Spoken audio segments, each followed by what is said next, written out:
Welcome to A1 TV Telugu news. Banjara కులస్తులను కేంద్ర రాష్ట్ర ప్రభుత్వాలు చిన్నచూపు చూస్తున్నాయని బంజారా సేవాలాల సంక్షేమ సంఘం అధ్యక్షుడు బాలాజీ నాయక్ అన్నారు. సద్గురు 286వ సేవాలాల జయంతి సందర్భంగా వరంగల్ గోరు బంజారా సేవాలాల సంక్షేమ సంఘం ఆధ్వర్యంలో సంఘ సభ్యులంతా కలిసి వరంగల్ ఓసిటీ మైదానం నుండి హన్మకొండలోని సేవాలాల్ దేవాలయం వరకు బైక్ ర్యాలీ నిర్వహించారు. కేంద్ర రాష్ట్ర ప్రభుత్వాలు బంజారా కులస్తులను ఆదరించాలని వారు కోరారు. సేవాలాల్ జయంతిని పురస్కరించుకుని ప్రతి సంవత్సరం సెలవు దినం ప్రకటించాలని బంజారా కుల నాయకులు డిమాండ్ చేశారు. ఈ కార్యక్రమంలో వివిధ రాజకీయాలలో ఉన్న బంజారా కుల నాయకులు, సంఘ సభ్యులు పాల్గొన్నారు.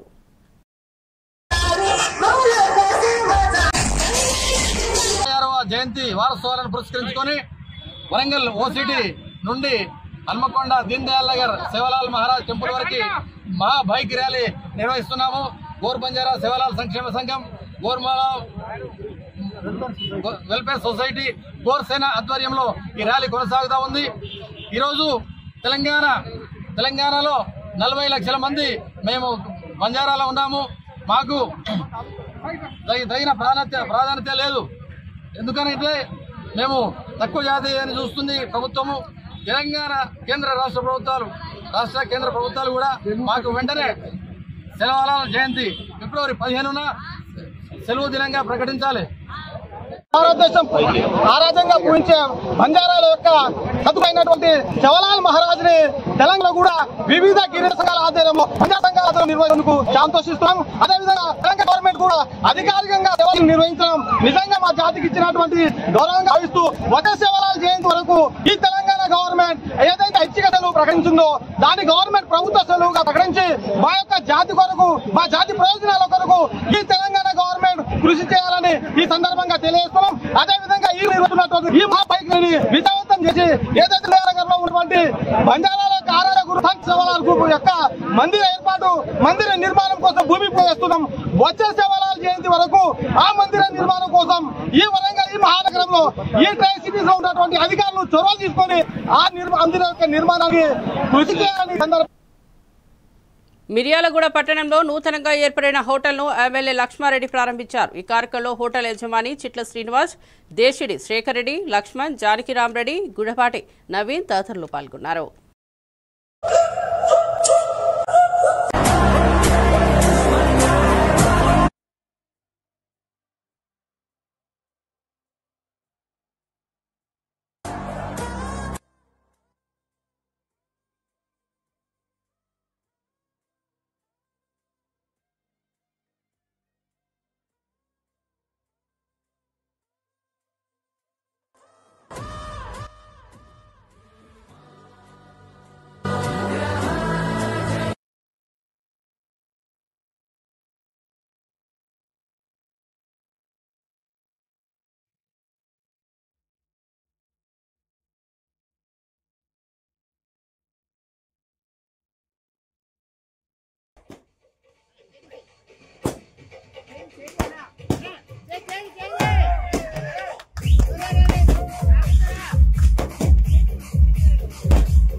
మెదక్ జిల్లా నిజాంపేట మండల పరిధిలోని బచ్చరాజుపల్లి గ్రామానికి చెందిన మత్స్యకారులు తమకు సంబంధించిన జెడ్ చెరువు తాండాలోని చెరువులో చేపలు పడుతున్నారని స్థానిక పోలీస్ స్టేషన్లో ఫిర్యాదు చేశారు. ఈ సందర్భంగా మత్స్యకారుల రాష్ట్ర సంఘం అధ్యక్షుడు వెంకటేష్ మాట్లాడుతూ జెడ్ చెరువు తండాలో గ్రామానికి చెందిన రామావత్ రాజు, రమావత్ రామోజీ, రమావత్ శ్రీనివాసులు చెరువులో వలలు వేసి చేపలు పట్టుకోవడం జరుగుతుందని ఆరోపించారు. గతంలో కూడా అదే విధంగా చేపలు పట్టుకోనగా పెద్దల సమక్షంలో మందలించినా మళ్లీ చేపలు పట్టడం మారడం లేదని, ఈ వ్యక్తులపై కఠినంగా చర్యలు తీసుకోవాలని స్థానిక పోలీస్ స్టేషన్లో ఫిర్యాదు చేశారు. ఈ కార్యక్రమంలో మత్స్యకారులు సంఘ సభ్యులు దురుగొల్ల రాజు, స్వామి, మల్లేశం, శ్రీనివాస్, రవి, లింగం, మల్లయ్య, చంద్రం, బాలయ్య తదితరులు పాల్గొన్నారు. ముదిరాజు మత్స్యకారుల సంఘం రాష్ట్ర అధ్యక్షుడిని ఈరోజు మెదక్ జిల్లా నిజాంపేట మండలం బచ్చరాజుపల్లి గ్రామంలో మా ముదిరాజు కులస్తులకు మత్స్య పారిశ్రామిక సొసైటీ, చేపల సొసైటీ కలదు. సొసైటీ కింద పలు చెరువులు కలవు. ఈ చెరువులపైన సంపూర్ణ హక్కులు సొసైటీ ఉన్నవారికి ఉంటాయని తెలిసి కూడా పక్కనే ఉన్నటువంటి తండా సోదరులు దౌర్జన్యంగా చెరువులలో చేపలు పట్టడం జరుగుతుంది. ఇలా గతంలో 2-3 సార్లు ఇలానే చేసినా కూడా మా ముదిరాజు సోదరులు గొప్ప మానవతా దృక్పథంతో అలా చేయొద్దని ఎంత మంచిగా చెప్పినా కూడా తండా సోదరులు వినకపోవడం మరియు దౌర్జన్యంగా చేపలు పట్టడం తరచుగా జరుగుతున్నాయి. దాంట్లో భాగంగా ఈరోజు కూడా మళ్ళీ చేపలు పట్టడానికి రావడం వల్ల మా ముదిరాజ్ సోదరులు అడ్డుకోవడం జరిగింది. వెంటనే స్థానిక పోలీసులకు సమాచారం ఇవ్వగా పోలీసు శాఖ వారు వచ్చి వారిని తీసుకురావడం జరిగింది. ఈ విషయం పైన ఎందుకంటే రాష్ట్రంలో చాలా స్పష్టంగా హైకోర్టు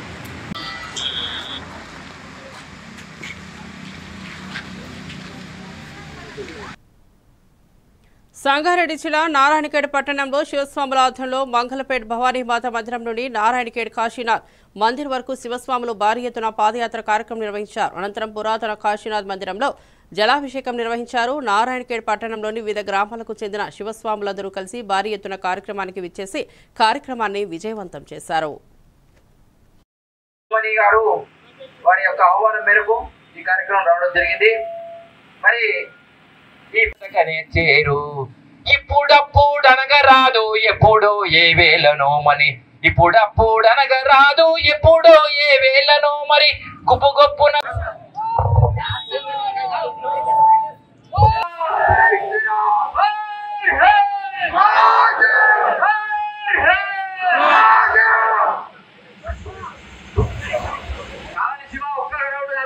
స్వామివారు శివమణి గారు వారి యొక్క ఆహ్వానం మేరకు ఈ కార్యక్రమం రావడం జరిగింది. మరి ఈ చేరు ఇప్పుడప్పుడనగరాదు ఎప్పుడో ఏ వేళనో మని ఇప్పుడప్పుడనగరాదు ఎప్పుడో ఏ వేళనో మరి గుప్పు గొప్పున సంగారెడ్డి జిల్లా నారాయణఖేడ్ పట్టణంలో ఉపాధ్యాయ ఎమ్మెల్సీ ఎన్నికల ప్రచారంలో భాగంగా ఎమ్మెల్సీ అభ్యర్థి మామిడి సుధాకర్ రెడ్డి మీడియా సమావేశంలో మాట్లాడారు. ఉపాధ్యాయుల ఉద్యోగుల సమస్యలు పరిష్కరించేందుకు తాను 2019లో కూడా ఉపాధ్యాయ ఎమ్మెల్సీకి పోటీ చేసి నారాయణఖేడ్ నుంచి మద్దతు కూడగట్టానని తెలిపారు. తనను ఎమ్మెల్సీగా గెలిపించిన తర్వాత శాసనమండలిలో ప్రమాణ స్వీకారం చేసిన వెంటనే ఉపాధ్యాయుల ఉద్యోగుల సమస్యల పరిష్కారం కోసం నిరాహార దీక్షకు దిగుతారని స్పష్టం చేశారు. తనకు మొదటి ప్రాధాన్యత ఓటు వేసి గెలిపించాలని కోరారు. కార్యక్రమంలో ఉపాధ్యాయ ఎమ్మెల్సీ ఓటర్లు పాల్గొన్నారు. తెలియజేస్తూ అందరికీ కూడా నమస్కరిస్తూ సెలవు తీసుకుంటున్నాను. ధన్యవాదాలు. Thank you. అవి కూడా ఖచ్చితంగా ఇమ్మీడియట్ గీయాలి. అదే విధంగా ఇంకొకటి సార్, రిటైర్మెంట్ గత మార్చి నుంచి రిటైర్మెంట్ అవుతారు సీనియర్ టీచర్స్. వాళ్ళకెవ్వరికి కూడా సకాలంలో అమౌంట్ రావట్లేదు. రిటైర్మెంట్ సంబంధించిన ఫలాలు అనేటివి వాళ్ళు చూడలేకపోతున్నారు. వీళ్ళు ఈ విధంగా ప్రభుత్వము 2 సంవత్సరాలు 3 సంవత్సరాలు పెంచుకుంటూ ప్రభుత్వం మీద భారం పడకుండా సమయ కాలాపన చేస్తున్నారు తప్ప సకాలంలో అయితే వాళ్ళ రావాల్సిన పద్దులు మాత్రం రావడం లేదు. కోర్టుకు పోయి రావాల్సిన దుస్థితి ఏర్పడేది ప్రస్తుత ప్రభుత్వంలో. కాబట్టి ఖచ్చితంగా నేను ఇవన్నిటి మీద కూడా నేను అదే మండలిలో నిరాహార దీక్ష కూర్చుంటాను. మెజార్టీ సమస్యలు తీరితేనే నేను నా నిరాహార దీక్షను నేను విరమింపజేస్తాను తప్ప లేకపోతే ఖచ్చితంగా ఏమైనా సరే. ఎందుకంటే నాకు ఇప్పుడు సుమారు 45 సంవత్సరాలు, నాకు ఇంకా వయసు ఉంది, ఇంక 20 సంవత్సరాలు పోరాడే వయసు ఉంది. కాబట్టి నాకేం భయం లేదు, నాకేం ఇబ్బంది లేదు. గతంలో ఇప్పుడు చూసుకుంటే నాతో పాటు పోటీ చేస్తున్న ఇతర అభ్యర్థులను చూసుకుంటే అందరికీ కూడా రిటైర్ అయిన వాళ్ళు ఉన్నారు, ఏజ్ వాళ్ళు ఉన్నారు. సరే ఏది ఉన్నా కూడా నాకైతే ఒక అవకాశం ఉంది. నన్ను ఆశీర్వదించండి, ముందుకు తీసుకుపోండి. ప్రతి సమస్య పట్ల నాకు అవగాహన ఉంది కాబట్టి మన సమస్యలన్నింటినీ కూడా అందరితోటి కలిసి నడిచి నేను ముందుండి నిలబడతానని తెలియడం కూడా.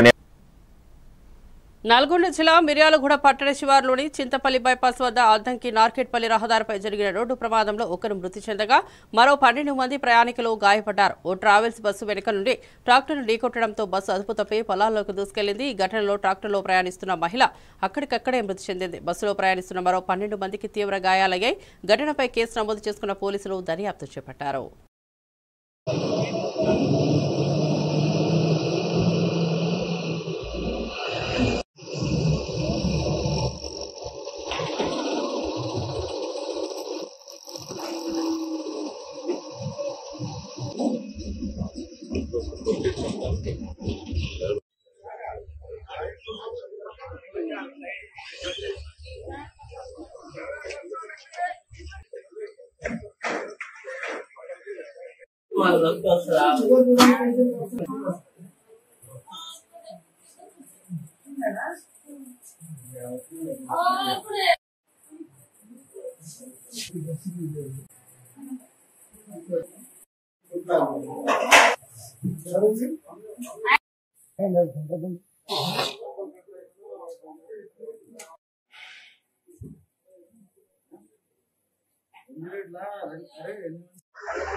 సిద్దిపేట జిల్లా గజ్వేల్ పట్టణ కేంద్రంలోని ఓ ప్రైవేట్ ఫంక్షన్ హాల్లో ఏర్పాటు చేసిన మీడియా సమావేశంలో బీసీ కుల సంఘాల ఐక్యవేదిక రాష్ట్ర అధ్యక్షుడు గుంజపడుగు హరిప్రసాద్ మాట్లాడుతూ ఎమ్మెల్సీగా రవీందర్ సింగ్ ను గెలిపించాలని హరిప్రసాద్ కోరారు.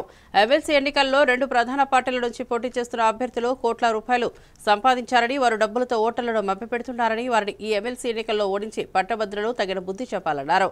ఎమ్మెల్సీగా పోటీ చేస్తున్న రవీందర్ సింగ్ కు మొదటి ప్రాధాన్యత ఓటు వేయాలని పట్టభద్రులకు సూచించారు. కుల సంఘాల ఐక్యవేదిక ఆధ్వర్యంలో మరి అన్ని జిల్లాలు పర్యటన చేస్తూ మరి ఈరోజు ఇక్కడికి కూడా మరి ఇక్కడటువంటి బీసీ కుల సంఘాల నాయకులను, బీసీ మేధావులను మరి కలుసుకొని మరి ఈరోజు ఇక్కడ పోటీ చేస్తున్నటువంటి కరీంనగర్ మాజీ మేయర్, రాష్ట్ర civil supply corporation chairman Sardar Ravinder Singh గారు ఈ గ్రాడ్యుయేట్ కాన్స్టిట్యున్సీ నుంచి ఎన్నికల బరిలో ఉన్నారు. మరి వారిని గెలిపించాలనేటువంటి లక్ష్యంతో మనందరి బీసీ నాయకులను, బీసీ మేధావులను, విద్యార్థులను, యువకులను, పట్టాభద్రులందరినీ కూడా కలుసుకుంటూ రావడం జరుగుతుంది. అట్లా వచ్చినటువంటి సందర్భంగానే మరి రోజు మీడియా ద్వారా ఇంకా మరిన్ని విషయాలు ఈ బీసీ సమాజానికి చెప్పాలన్నటువంటి ఆలోచనతో ఈరోజు ఇక్కడ ఈ విలేకరుల సమావేశాన్ని ఏర్పాటు చేయడం జరిగింది. సోదరులారా, సర్దార్ రవీందర్ సింగ్ గారు కరీంనగర్ మేయర్గా మరి వారు తీసుకొచ్చినటువంటి కార్యక్రమాలు ఒకసారి మీ ద్వారా మరి ఇక్కడ ఉన్నటువంటి ప్రజలకు కూడా తెలియజేసేటువంటి ప్రయత్నం చేస్తాం. ఈరోజు వారు 5 సార్లు నగరపాలక సంస్థలో పాలకవర్గ సభ్యుడిగా, 2 సార్లు కౌన్సిలర్గా, 2 సార్లు కార్పొరేటర్గా, ఒక్కసారి మేయర్గా పనిచేసినటువంటి అనుభవం. వారికి మేయర్గా పనిచేసే అవకాశం వచ్చినప్పుడు పేద, బడుగు, బలహీన వర్గాల కోసం వారి పాలకవర్గం అంతా 5 సంవత్సరాలు పనిచేయడం జరిగింది.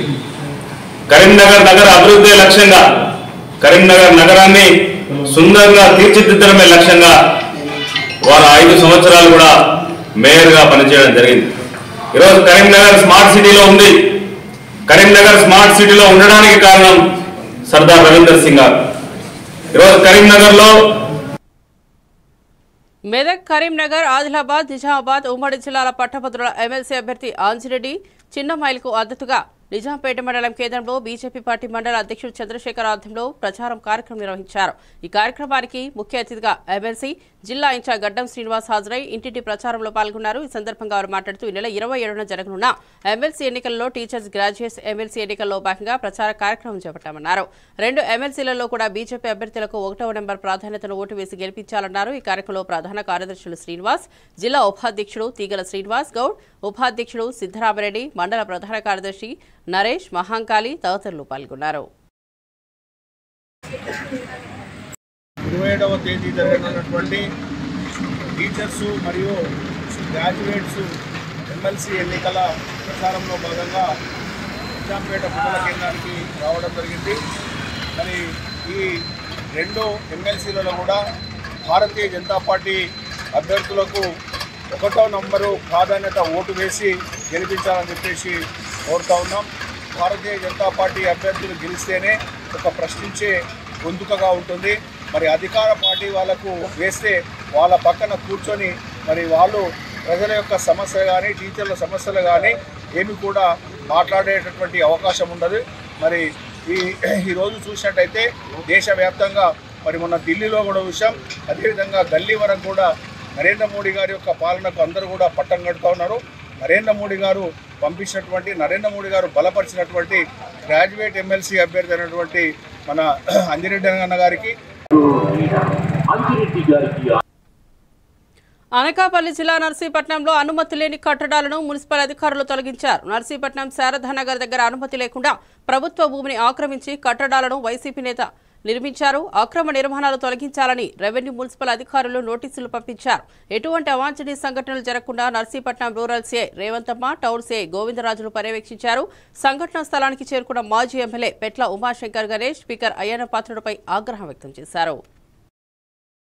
గతంలో ఆయన ఒక గోడ కొట్టారని చెప్పి ఉద్దేశం మీద ఈ రోజు మా పార్టీ నాయకులందరి మీద కక్షాదింపు చేస్తారు. ఒకటే అడుగుతున్నా ఇందుపతి నీ విధంగా మీకేమన్నా నీ గోడ కొట్టినాడు ఎవడో తెలుసుకొని ఆడి మీద మీ కక్షాదింపు చేయాలి తప్ప మా పార్టీ నాయకులు ఏం చేశారు, మా పార్టీ వాళ్ళు ఏం చేశారు. మొన్న పాపం దారుణంగా అక్కడ చిటికల కన్నా అన్న బిల్డింగ్ కొట్టావు, మరి ఇక్కడ కొడుతున్నాం. ఎంత దారుణం అంటే ఈ రోజు ఒకటే తెలుసుకోవాలి అయింది పాత్రుడు. ఈ రోజు ఈ రాష్ట్ర పెద్దలు కానీ నియోజక పెద్దలు కానీ నీకు అధికారం ఇచ్చింది 5 సంవత్సరాలు మాత్రమే. ఇప్పటికే 1 సంవత్సరం అయిపోయింది. మరి 50 సంవత్సరాలు కాదు నీకు ఇచ్చిన అధికారం. రేపు రాబోయే రోజులు కూడా మేము వస్తాం, ఒకటే సంకేతాలు పంపిస్తున్నాం. ఈ రోజు మీరు అధికారంలో ఉన్నారు కనుక మా పార్టీ నాయకులు అందరితో కూడా వస్తున్నారు. రేపు మేము అధికారంలోకి వస్తాం, వచ్చిన తర్వాత ఎంతమంది లేవు. తెలుగుదేశం ప్రభుత్వం పార్టీకి సంబంధించిన ఈ నర్సీపట్నంలో చాలా మంది ఉన్నాయి. అంటే మీరు ఇండైరెక్ట్ గా చెప్పడం ఏంటంటే మీరు అధికారంలోకి వచ్చిన తర్వాత మా పార్టీ నాయకులు కూడా కొట్టేమంటారు. అంటే ఇది ఎంతవరకు ధర్మం అని అడుగుతున్నాను. అంటే రేపు అధికారులకు వచ్చిన తర్వాత కొట్టేసి ఎవరికి నష్టం చెప్పాలి? అంటే ఇలాంటి నష్టాలు ఎందుకు చేయడం అంటున్నాను. ఈ రోజు ఎంతో మంది ఈ రోజు కూటమి ప్రభుత్వం గెలిపించి ఇక్కడ 5 మందిని గెలిపించి మరి ఇచ్చిన హామీలు నెరవేరుస్తారని చెప్పి అందరూ కూడా ఎదురు చూస్తుంటే ఇలాంటి చిల్లర చేస్తూ చిల్లర పనులు చేయడం సిగ్గు చేయడం చెప్పి ఈ సందర్భంగా అడుగుతున్నాను. ఈ రోజు కూడా మరి ఇక్కడ మరి సత్యనారాయణ గారు ఉన్నారు, ఆయన చెప్తారు, క్లియర్ గా చెప్తున్నారు. మార్కింగ్ ఇవ్వండి, మా ల్యాబ్ ని పెట్టుకుందాం, ఒక్క పూట టైం ఇవ్వన్నాను, ఒక్క పూట ఈ రోజు మధ్యాహ్నం వరకు కూడా అయినప్పటికీ కూడా అధికారులకు ఇద్దామని ఉన్నప్పటికీ కూడా పైనుంచి ఒత్తిళ్లు, ఎప్పటికప్పుడు ఫోన్లు, పోలీసులకు ఫోన్లు. ఎందుకంటున్నా నాకు అర్థం కాదు. నర్సీపట్నంలో ఎప్పుడు లేని సంస్కృతి. కేవలం ఆయన గోడ కొట్టడం వల్ల, ఆ గోడ కొట్టడం ఎవరు తెలుసుకో, నువ్వు వాళ్ళ మీద కక్ష సాధించుకో. ఎలాంటి సామాన్యులు మాలాంటి వాళ్ళ మీద ఎందుకు అంటాను. ఒకటే చెప్తాను, ఈ విధమైన ధోరణి చూస్తే ప్రజలు ఏ విధంగా చేదరించుకుంటారో రాబోయే రోజుల్లో నువ్వు చెల్లించుకోవాల్సి వస్తుంది. ఇప్పటికైనా ఇలాంటి చర్యలు మానుకోవాలి. ఇప్పటికే మా సత్యనారాయణ గారు కూడా మరి సహకరిస్తున్నారు. ఎక్కడ కూడా మేము విధులు కలిగితుడు కానీ ఎక్కడ చేయట్లేదు. మీరు చెయ్యండి, కానీ ఇలాంటి తప్పుడు కార్యములు చేయొద్దని రేపు రాబోయే రోజుల్లో మూల్యం చెల్లించుకోండి అని చెప్పి 5 మందిని ఈ విధంగా చెప్పడం జరుగుతుంది. అంటే ఎంత దారుణం అంటే ఈ రోజు కేవలం ఆయన కక్షపూరిత. ఏలూరు జిల్లా చింతల్పల్లి ఆర్కే ఫంక్షన్ హాల్లో గ్రాడ్యుయేట్ ఎమ్మెల్సీ ఎన్నికల అవగాహన సదస్సులో ఎంపీ పుట్ట మహేష్ కుమార్, ఎమ్మెల్యే రోషన్ కుమార్ పాల్గొన్నారు. నిరుద్యోగ యువతకు చేయూత తదితర కార్యక్రమంలో కూటమి ప్రభుత్వం అందరినీ ఎమ్మెల్సీగా పేరాబత్తులను గెలిపించాలని వారు కోరారు. ఈ రోజుకి మనం 88 శాతంలో ఉన్నాము. అది కాకుండా మరి government schools, colleges, private schools, colleges, అలాగే గవర్నమెంట్ డిపార్ట్మెంట్స్ కావడం కూడా 6 మంది కమిటీ వేసి మరి 6 కూడా ప్రతి మండలంలో మరి యొక్క government schools, colleges, private schools, colleges, government departments తిరిగి ప్రచారం చేస్తున్నారు. ఇదే కాకుండా మరి గ్రామ స్థాయిలో నాయకులు, కార్యకర్తలు కూడా అందరూ కలిసికట్టుగా ప్రచారం చేస్తున్నారు. మరి చింతలపల్లి ప్రచారం చాలా బాగా జరుగుతుంది. మనకి కేవలం ఇక్కడ పోలీస్ మాత్రమే ఉంది. పోలీస్ వ్యవస్థ మరి జరగబోయే మరి పోలీసులు చింతలపల్లి నుంచి 80% మరి పోలీసులు ఎక్స్పెక్ట్ చేస్తున్నారు. అందరూ కూడా మరి మీ గ్రామంలో ఉన్న గ్రాడ్యుయేట్స్ కానివ్వండి, మరి బయట ఉన్న గ్రాడ్యుయేట్స్ కానివ్వండి, అందరూ కూడా గవర్నమెంట్ అలాగే ఈ రోజుకి మనం 88% ఉన్నాము. అది కాకుండా మరి government schools, colleges, private schools, colleges, అలాగే గవర్నమెంట్ డిపార్ట్మెంట్స్ కావడం కూడా 6 మంది కమిటీ వేసి మరి 6 కూడా ప్రతి మండలంలో మరి యొక్క government schools, colleges, private schools, colleges, government departments తిరిగి ప్రచారం చేస్తున్నారు. ఇదే కాకుండా మరి గ్రామ స్థాయిలో నాయకులు, కార్యకర్తలు కూడా అందరూ కలిసికట్టుగా ప్రచారం చేస్తున్నారు. మరి చింతలపల్లి ప్రచారం చాలా బాగా జరుగుతుంది. మనకి కేవలం ఇక్కడ పోలీస్ మాత్రమే ఉంది. పోలీస్ వ్యవస్థ మరి జరగబోయే మరి పోలీసులు చింతలపల్లి నుంచి 80% మరి పోలీసులు ఎక్స్పెక్ట్ చేస్తున్నారు. అందరూ కూడా మరి మీ గ్రామంలో ఉన్న గ్రాడ్యుయేట్స్ కానివ్వండి, మరి బయట ఉన్న గ్రాడ్యుయేట్స్ కానివ్వండి, అందరూ కూడా గవర్నమెంట్ అలాగే ఈ రోజుకి మనం బాపట్ల జిల్లా చీరాల మున్సిపాలిటీ 31, 32 వార్డులకు చెందిన 150 కుటుంబాలు ఎమ్మెల్యే మద్దులూరి మాలకొండ ఆధ్వర్యంలో టీడీపీలో చేరారు. ఈ సందర్భంగా తోటవారిపాలెం దండే కాలనీకి చెందిన 50 కుటుంబాలకు ఎమ్మెల్యే పార్టీ కండువా కప్పి వారిని సాదరంగా ఆహ్వానించారు.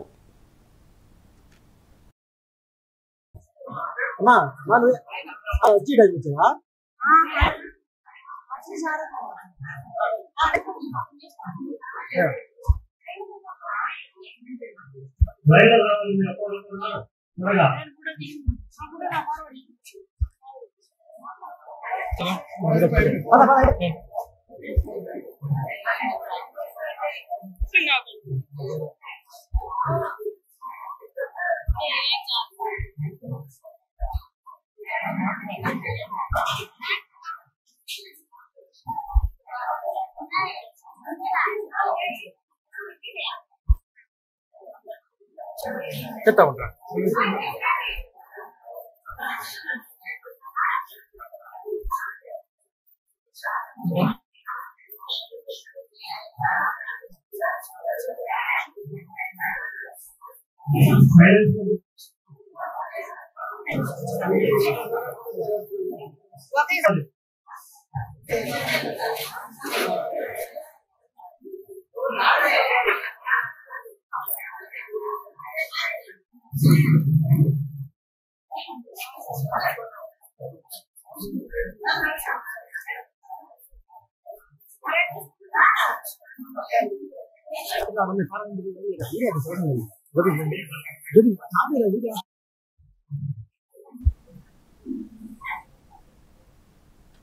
రాష్ట్ర ముఖ్యమంత్రి నారా చంద్రబాబు నాయుడుకు నెల్లూరులో ఘన స్వాగతం లభించింది. ఆయన మధ్యాహ్నం 1:15 నెల్లూరు రూరల్ మండలం కన్నుపర్తిపాడు జెడ్పీ హైస్కూల్లో ఏర్పాటు చేసిన హెలీపాడ్కు చేరుకున్నారు.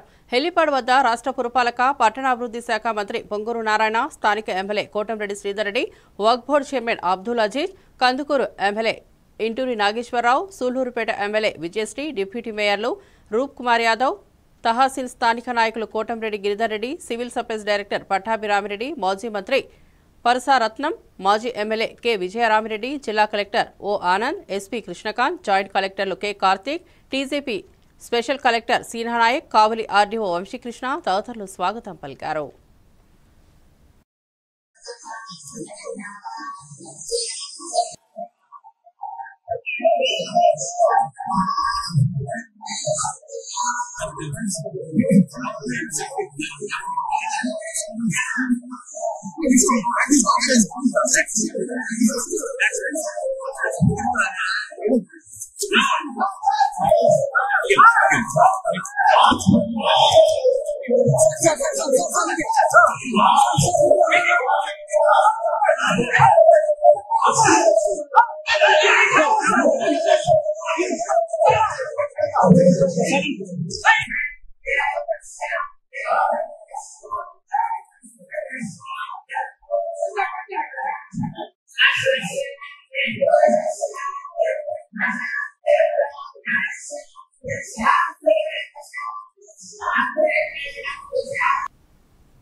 మరిన్ని అప్డేట్స్ కోసం చూస్తూనే ఉండండి A1 టీవీ తెలుగు న్యూస్.